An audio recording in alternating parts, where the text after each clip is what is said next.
Hello అండి. అందరికీ నమస్తే. అందరూ ఎలా ఉన్నారు? Welcome to mom with Yashu cooking world YouTube channel.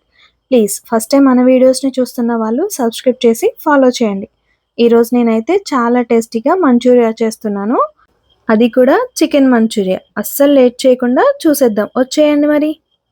దీనికోసం హాఫ్ కేజీ చికెన్‌ని శుభ్రంగా కడిగి తీసుకున్నాను. 1 స్పూన్ వరకు కాశ్మీరీ రెడ్ చిల్లీ పౌడర్, టేస్ట్‌కి తగినంతగా సాల్ట్ వేసుకోవాలి. నెక్స్ట్ 1 స్పూన్ వరకు అల్లం వెల్లుల్లి పేస్ట్, 1 స్పూన్ కార్న్ ఫ్లోర్ కూడా వేసుకోవాలి. 1 స్పూన్ వరిపిండి, అలాగే 1 స్పూన్ మైదా కూడా వేసుకోవాలి. మైదా వేసుకోకపోయినా ఏం పర్వాలేదండి, బానే ఉంటుంది. ఇప్పుడు మొత్తాన్ని ఒకసారి బాగా కలుపుకోవాలి. ఇలా కలుపుకున్న తర్వాత దీంట్లోకైతే లెమన్ జ్యూస్‌ని యాడ్ చేసుకోవాలి. నేను హాఫ్ లెమన్ అయితే కట్ చేసుకొని దీంట్లోకి జ్యూస్‌నైతే యాడ్ చేసుకుంటున్నాను. ఇలా యాడ్ చేసుకున్న తర్వాత మళ్ళీ అంతా కలిసేలా బాగా అయితే ఒకసారి కలుపుకోవాలి. ఇప్పుడు దీనిని మూత పెట్టుకొని ఒక 30 మినిట్స్ పాటు ఫ్రీజర్‌లో అయితే పెట్టుకోవాల్సి ఉంటుంది. 30 మినిట్స్ తర్వాత అయితే స్టవ్ ఆన్ చేసుకుంటున్నాను. ఫ్లేమ్ అనేది మీడియంలో పెట్టుకొని దీనికోసం ఫ్లాట్‌గా ఉండే ప్యాన్‌ని అయితే పెట్టుకోవాలి. ఇప్పుడు ఈ ప్యాన్‌లోకి డీప్ ఫ్రైకి సరిపడగా ఆయిల్‌ని అయితే యాడ్ చేసుకోవాలి. ఈ ఆయిల్ హీట్ అయిన తర్వాత మనం మ్యారినేట్ చేసుకున్న చికెన్ ఏదైతే ఉందో దానిని 1 బై 1 పీసెస్‌ని ఈ ఆయిల్‌లోకైతే యాడ్ చేసుకోవాలి. నార్మల్‌గా వెజిటబుల్ మంచూరియా అంటేనే చాలా ఇష్టంగా తింటూ ఉంటాము.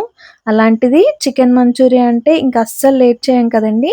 చాలా టేస్టీగా ఉంటుంది. అందులోనూ ఇంట్లో చేసుకున్నదైతే ఇంకా బావుంటుంది. అలాగే మనకి ఎంత కావాలంటే అంత కూడా తినొచ్చు. ఇప్పుడు మన చికెన్ అనేది వన్ సైడ్ అయితే రోస్ట్ అయిపోయింది. ఇప్పుడు ఇంకో సైడ్ కూడా రోస్ట్ చేసుకోవాల్సి ఉంటుంది.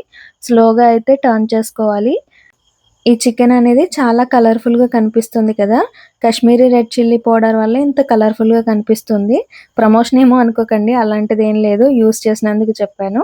మన చికెన్ అయితే కుక్ అయిపోయింది. తీసేసుకున్నాను. నెక్స్ట్ ఇంకొకసారి కూడా వేసేసుకున్నాను. వీటిని కూడా మంచిగా కుక్ చేసుకున్న తర్వాత తీసుకొని అయితే పక్కన పెట్టుకోవాలి. అల్లం వెల్లుల్లిని చిన్నగా చాప్ చేసుకోవాలి. అలాగే క్యాప్సికమ్, ఆనియన్‌ని స్క్వేర్ షేప్‌లో కట్ చేసుకోవాలి. కొద్దిగా కొత్తిమీర, క్యాబేజ్, సెసమీ సీడ్స్‌ని తీసుకొని పక్కనైతే ఉంచుకోవాలి. మరొకసారి స్టవ్ ఆన్ చేసుకొని ఫ్లేమ్ సిమ్‌లో పెట్టుకోవాలి. మంచూరియా కోసం ఒక కడాయినైతే పెట్టుకోవాలి. ఇది హీట్ అయిన తర్వాత దీంట్లోకి ఆయిల్‌నైతే యాడ్ చేసుకోవాలి. 3 స్పూన్స్ వరకు ఆయిల్‌ని వేసుకున్నాను. ఇప్పుడు చాప్ చేసిన అల్లం, వెల్లుల్లిని అయితే వేసుకొని ఒక 10 సెకండ్స్ పాటు కలుపుకుంటూ ఫ్రై చేసుకోవాలి. ఇలా ఫ్రై అయిన తర్వాత ముందుగా కట్ చేసి పెట్టుకున్న ఆనియన్స్‌ని వేసి మరొక 10 సెకండ్స్ ఫ్రై చేసుకోవాలి. ఇప్పుడు దీంట్లోకి క్యాప్సికమ్‌ని కూడా యాడ్ చేసుకుంటున్నాను. వీటన్నింటిని మరొక 10 సెకండ్స్ పాటు ఫ్రై చేసుకోవాలి. అలాగే క్యాబేజ్‌ని వేసుకుంటున్నాను. ఈ ప్రాసెస్ అంతా హై ఫ్లేమ్‌లో మాత్రమే చేసుకోవాల్సి ఉంటుంది. అప్పుడైతేనే మంచూరియా టేస్ట్ అనేది బావుంటుంది. ఇది కుక్ అయ్యే లోపల నేనైతే కార్న్ స్టార్చ్‌ని 1 స్పూన్ వరకు వేసుకున్నాను. ఇప్పుడు దీంట్లోకి వాటర్‌నైతే యాడ్ చేసుకొని పేస్ట్‌లా అయితే కలుపుకొని పక్కన పెట్టుకోవాలి. ఈ లోపుగా వెజిటబుల్స్ అనేవి కుక్ అయినాయి. ఇప్పుడు దీంట్లోకి 1 స్పూన్ వరకు సోయా సాస్, అలాగే 1 స్పూన్ వరకు రెడ్ చిల్లీ సాస్ వేసుకున్నాను. మీ స్పైస్‌కి తగినంత వేసుకోండి. ఇప్పుడు దీంట్లోకి టమాటో కెచప్‌ని కూడా 1 స్పూన్ వరకు యాడ్ చేసుకుంటున్నాను. కొద్దిగా ఎక్కువ ఇష్టపడే వాళ్ళు కొంచెం ఎక్కువగానే యాడ్ చేసుకోవచ్చు. మొత్తాన్ని ఒకసారి బాగా కలిసేలా అయితే కలుపుకోవాలి. తర్వాత దీంట్లోకి ముందుగా ఫ్రై చేసి పెట్టుకున్న చికెన్ ఏదైతే ఉందో దాన్నయితే యాడ్ చేసుకున్నాను. మళ్ళీ ఒకసారి అంతా కలిసేలా బాగా అయితే కలుపుకోవాలి. ఒక నిమిషం పాటు కలుపుకున్న తర్వాత ముందుగా కలిపి పెట్టుకున్న కార్న్ స్టార్చ్ ఏదైతే ఉందో దాన్ని ఇప్పుడు దీంట్లోకి యాడ్ చేసుకోవాలి. ఇలా కలుపుకుంటూ మాత్రమే యాడ్ చేసుకోవాల్సి ఉంటుంది. ఇంకొంచెం థిక్‌నెస్ కావాలి, వాటరీగా కావాలనుకుంటే ఎక్కువగానే యాడ్ చేసుకోవచ్చు కార్న్ స్టార్చ్ అనేది. మొత్తాన్ని బాగా కలిసేలా కలుపుకున్న తర్వాత మీ టేస్ట్‌కి తగినంత సాల్ట్‌నైతే యాడ్ చేసుకోవాలి. సాల్ట్ అనేది చూసుకొని యాడ్ చేసుకోవాలి. ఆల్రెడీ సాసెస్‌లో ఉంటుంది కాబట్టి తక్కువగానే పడుతుంది. ఇప్పుడు ఫైనల్‌గా కొత్తిమీర అయితే వేసుకొని మరొక 10 సెకండ్స్ పాటు కలుపుకుంటూ కుక్ చేసుకున్నాను. మన మంచూరియా అనేది రెడీ అయిపోయింది. ఇప్పుడు దీన్ని ప్లేట్‌లోకైతే వేసుకుంటున్నాను.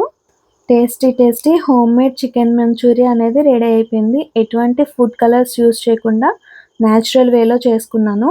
అందుకోసం ఇది ఎవరైనా మంచిగా తినేయొచ్చు. ఈ రెసిపీ కనుక మీకు నచ్చినట్లయితే మర్చిపోకుండా తప్పకుండా అయితే ఇంట్లో ట్రై చేయండి. టేస్ట్ ఎలా వచ్చిందో కామెంట్ చేయండి. మీకు నచ్చినట్లయితే ఫ్రెండ్స్‌కి కూడా షేర్ చేయండి. Thank you for watching.